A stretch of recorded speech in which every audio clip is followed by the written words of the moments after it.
Where is it located, bang? Where are you located? In Tagbina, Surigao del Sur. We have a piece of land in Barangay Manambia and another piece of land in Sitio Candiisan. Why is it perfect for diesel, factory, and oil and gas? Mahilig ho kaming magsunog. We cut woods, we let it be dry on broad daylight, and then use it as firewood. At yun ho yung main requirements para makapagsunog ka at makakreate ng diesel, oil, at gas.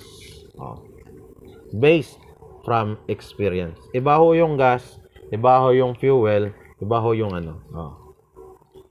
At I would like to